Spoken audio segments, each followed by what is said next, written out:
going on to all my MCU Marvel fans out there, and welcome back to my channel, Movie Files. Elliot back again, breaking down a brand new Disney Plus MCU show, and that is What If. And today we'll be breaking down episode 1, which was titled What If Captain Carter Were the First Avenger. This is a full spoiler episode recap breakdown, and I'm so excited to be here with you all. But before we break it all down, do me a favor and check me out on all my other social media accounts. If you all are new to the channel, well, welcome to the community. Consider subscribing and hitting that notification bell. That way you can get the alert for when I drop new content. If you all enjoyed this spoiler discussion of episode 1 of What If, well, make sure to like and share this video. It helps out the channel a lot, but I also appreciate all the support. And in those comments, let's talk about this first episode. Were you entertained? Were you excited to see all the twists and turns and this alternate version of the story that we've seen in the first Captain America movie? Or were you let down by this first episode, and will you be back to watch the following episodes? Let's discuss it all in the comments below. So going into What If, I was pretty excited to see this alternate version, these alternate takes on the stories that we have seen within the MCU.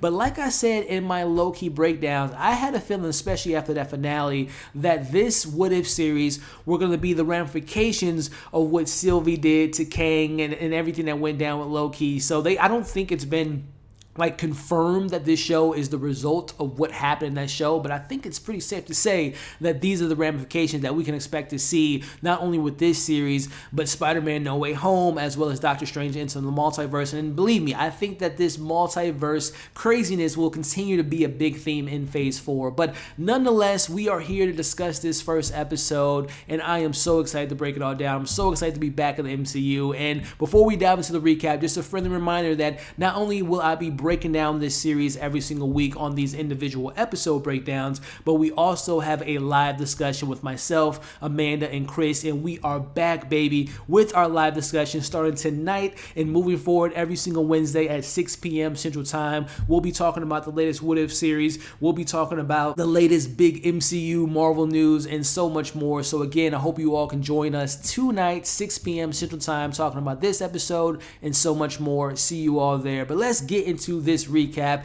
as we are introduced to the Watcher, voiced beautifully by Jeffrey Wright. And we already know, or I should say we've already seen the live action version. Quick little glimpse of the Watchers in the Guardians of the Galaxy 2 film, but essentially he lets us know right off the bat that he can't interfere with any of these situations. He's just there to observe. So I love how we kind of set the tone, very kind of Twilight Zone situation when we're coming into the new intro and introducing this new particular branch of reality in the multiverse, showing Captain Carter, Peggy Carter, who I am such a big fan of in the Marvel Cinematic Universe, whether it be her appearance obviously in the first Captain America movie, her brief role that she had in Winter Soldier. We get the nice dance in Endgame, and of course I didn't watch the entire season, but the episodes I saw of Agent Carter were fantastic. So I am very excited to see her in this role, and who knows what the future holds, because the creator of the show did say we will see more of Captain Carter in future seasons of What If. But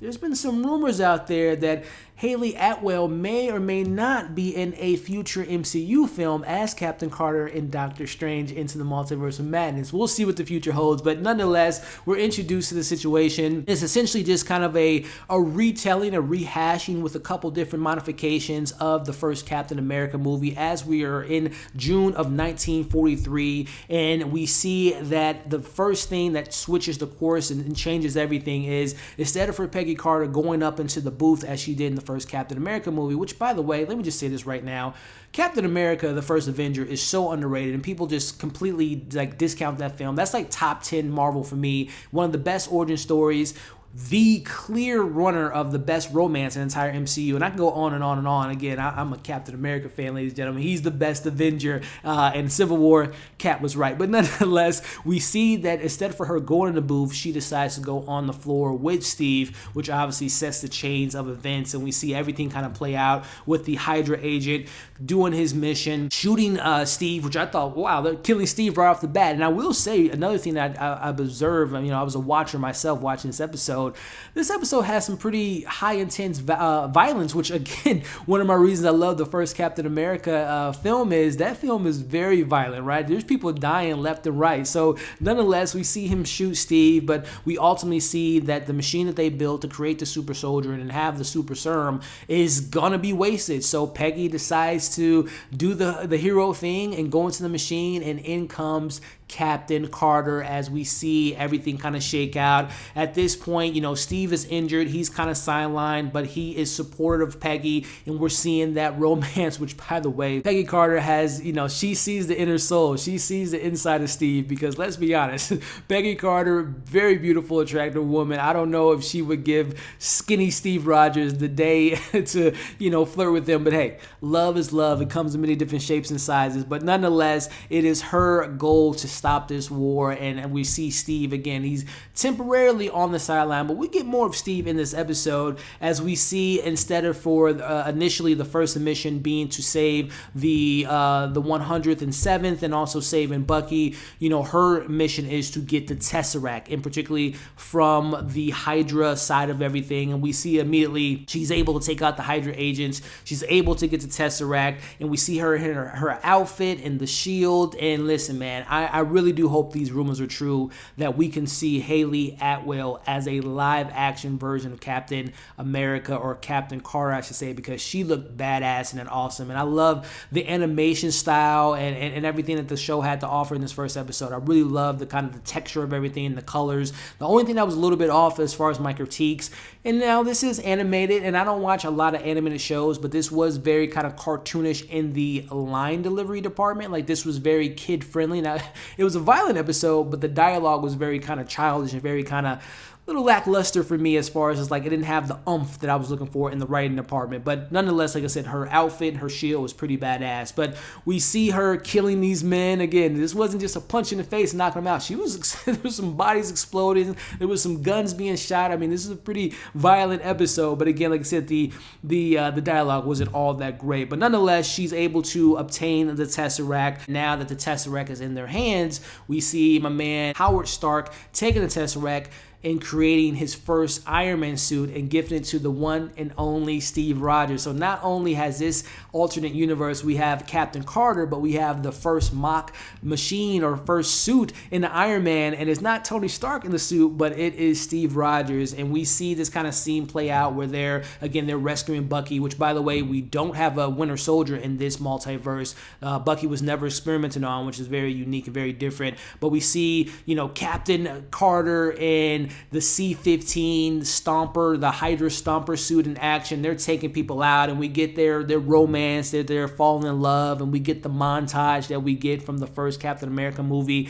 which was, again, this episode played so much homage to that first film, and obviously had its twists and turns, but I really enjoyed the kind of the modifications that they added into this episode. But nonetheless, let's go back to like the meat and potatoes and kind of the conflict of this episode. We do have Red Skull, who was in this episode, and the mission at hand is to stop him in his plans to bring in what he calls a champion, this intergalactic force that he wants to bring to the world. So we cut to Captain Carter and the Howling Commandos making their way to the Hydra facilities. You know, they're taking people out left and right, but they're a little bit too late, because we see this champion making his way through the portal. And I actually like this twist.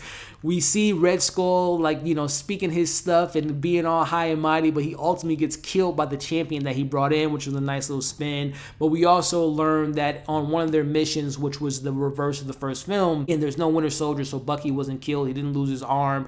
But instead, we're under the assumption that on one of their missions on stopping that train, that Steve Rogers died in that mission. But no, we see that he's alive. The Stomper suit is still intact. You know, it's indestructible, as Howard Stark says. But we see that he wants to go back in the suit. He wants to help, you know, Captain Carter and ultimately take out this monster. They ultimately, you know, we see this fight, which, by the way, if we do get a live action of Captain Carter, she was OP, man. I mean, she was lifting trucks. She was pushing this monster back in the portal. I mean, this Captain Carter, which, I mean, I think it does speak to her. Again, just remember, this isn't out of the realm of possibilities. If we were to see Haley Atwell in this position, Captain Carter has just as much determination, if not more determination, as Steve Rogers. Just go back to watch the first Captain America film. I urge you all, again, I haven't watched it in its entirety, but that Captain, the Agent Carter show, she has heart, she has determination, she has all the things that you need to be to rock this shield and to be Captain America, or in this case, Captain Carter. So she has a lot of strength in this episode, and I really had a good time with that. And I wasn't just like, oh my gosh, they're just overdoing it. She has the power, she has the will, and I like what they were able to do in this episode. But nonetheless, we see her push the monster back into the portal, which unfortunately leads her to go into the portal, and we get the whole one last dance on Saturday, the reverse of what Captain America or Steve Rogers said to her in the film. So I like how they kind of added that twist to it. But nonetheless, we fast forward to the present day, which we see Captain Carter coming through the portal, and she is met to Nick Fury and Hawkeye, and she learns that the war has been won and that 70 years has passed. Again, just a reverse of what we saw in the end of the first Captain America film. So really solid episode. Again, the questions that this particular episode poses is, there is no Winter Soldier. There is no Red Skull, who isn't the gatekeeper of the Soul Stone. So who is watching the Soul Stone in this universe? But more importantly, we have a new Captain America and Captain Carter. So again, animation was fire.